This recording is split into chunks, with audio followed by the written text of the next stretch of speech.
السلام عليكم ورحمة الله وبركاته. عيد مبارك دمانتين أصحابي.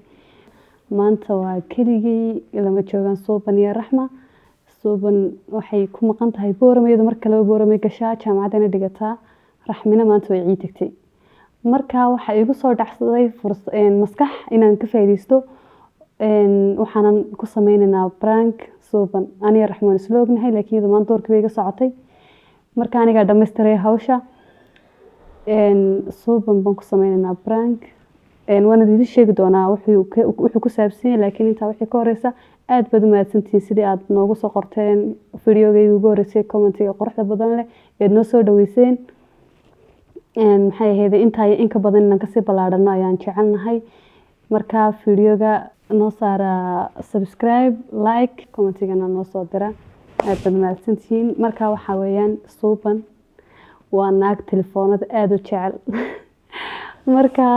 mobilka haday weydo nafta way waaysa marka in ku xanaystaa waa telkeedii baan haystaa kaygii baan yar kala bedelinay maalin dhowtoole marka branku laba nooc weeyaan mid waxaan oranayaa aniga Raxma isku dhacnay inkastoo anagu Raxmaan inuu is afdaafin oo ay tahay gabadh walaashay laakiin iyadan ka gashanana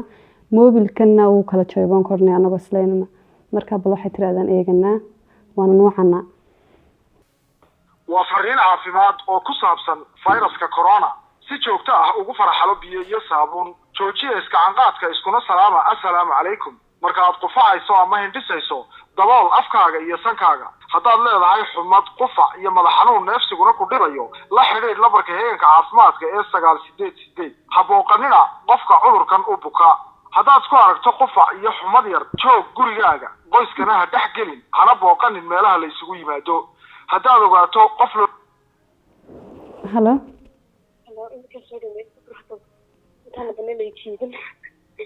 هاي ما ماشي ka shaqeynaysa هاي cod kariir qaado waxaan ku yiri maanta war baan ku hayaa waxaan ku yiri aniga iyo maxay ahayd Raxma maanta waan islaanide wallahi waa sababta markii waxaan dareemay shaki jooran markaan maanta kugu lahaa maxay ahayd hadal kuma iska nacayaan waxa jiraahdo weydiis waxa jira kale la fakaraha khaatiil taagna waxa jira waxba hadalka soo qoti badinay oo iska aamusay waxa jira waxaan ku dhaanay Raxmaan islaanay imkana Booramay timid way cadhootay maanta soo baxday doorkii maxaa dhacay de wax la isku afdaafan lama waayo aniga Raxmas weligees ma leeyahay garanaysa Soomaaliya wada walaalanahay de marka maxay heedayeen imka waxa islayntaaba ka sii weyn waxa weeyaan telefoonkaagii baa kala jabay anaga oo islaynana ayaa telefoonkaagii dhexdeeda ku jabay mobilkayga cusbaa de laba kala noqday marka maxay heedayeen خلاص يدنيمك guriga ka tagtay maanta shandadeedii bay qaadatay telkaagina uu kala jabay tawo ka inta san ku sheeg dib ma laha waa caadi kale waxba ma aha de samaha laakiin isnaantaas baa de maxaad iskugu timaadeen idinku intaas oo walaal ah maxaa khaladka keenay inaad xataa ma tidinaysan markaa kala jabay damayaanu ilan gacanta wala ma tagay walaashayga weyn laakiin maxay ahayd iyadaba telefoonka gacanta ku hayso deedna iska xarab badan oo adiga waxa telefoonada kala jabin jirtay telefoonadeeda dib ma laha telefoonka aniga tarax bulshada ku jira waday kan baa caadi oo telefoon aniga haysta adiguna ma telefoon karma ku dhiibay may aanu telefoon adiga labada shaqeynayo waxna de ku baranay dib ma laha xaasi iyadana aniga la hadlayay leesh yani intaaraad ku xanaaqday markaan isku xanaaqnay waxaan isku xanaaqnay de maxay ahayd kulli bad gurigan shaytaanka wala soo gaaray shaytaanka wala ka dhaxlaydiisana ilaa shaytaanka iska naarkuuday insha Allah wax xumaan telefoon waxa ma laha waxa leeyahay wax shay garsama idinkana insha Allah adiga soo gudbin aragga sidii labadii waan yaqaan waxa lagu suurtoobaanay maxaan naga suurtoobi إذا الدجال ده والله إني نجي سوري أديك نوم كقرنها وري بعد هاي بلي يا صبتك ما قلنا شيء الله وما قلنا ما أنا قاعد الله أيوه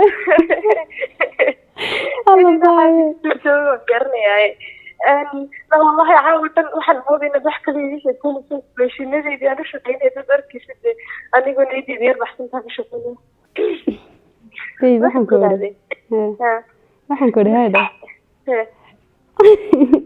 waad fiican tahay si wanaagsan baad uga soo baxday hawshaas waxaan kugu sameeynayaa waa prank waqti hadlay soo dee ilaahay biigo waxaan ag fadhiyaa kamaradii asxaabta dadkina ku maqlayaan salaan asxaabta لا يقعد عشان والله وبالله ويابه والله أصحاب أدور السلام علينا أنا قاعد أقول يعني waxaan ku yiri soo banay أنا نبغي نروح عشان نقص أنا بعمل إيش شيء سوا والله بورمتي مدوي قد بتاسي بين وجمان دارن لكن اسمه اللي اسمه ضيعلي كرنا والله بورمتي مدي محاكد عن الساعة كنت دول ما هو تمدي وي كوي ما نصع نعم كان سوشي ده هذا هذا حاكد الجو سوشي إما كانوا سوق بجبيني برنامج كأصحابنا صلان صوصن سكوبنا تلفون شعيل كان حتى وش قدرت أجي أقول سلام يا أصحابها سوما وياه أنا قام كنت كساقات بالجوري دائما كتقارني ست صاروتي جاجا ساعات ممكن تأجي أقول سلام يا أصحابها بتحسين كذي على هاي بيبقى ساق راعية هاي maxay heeday way ka soo baxday wallahi waxba uma sheegin ilaahay bas ay ga sareeyay hadana way isdajisay telefoonkii iyo wixii jacaylka was ka deysay waxayna gashay xal oo idinka maqlaya marka waa kii ugu horeeyay sameeyo waxani markii ugu horeeyay sameeyna ana u bilaabay silsilada prankiga uuna socon doona marka insha Allah sasan isku ognahay assalaamu calaykum waraxmatullaahi wabarakaatuh hanay loobin inaad aad taageertaan oo subscribe kuna saartaan like share comment sidii marka hore baan idin sheegay assalaamu calaykum waraxmatullaahi wabarakaatuh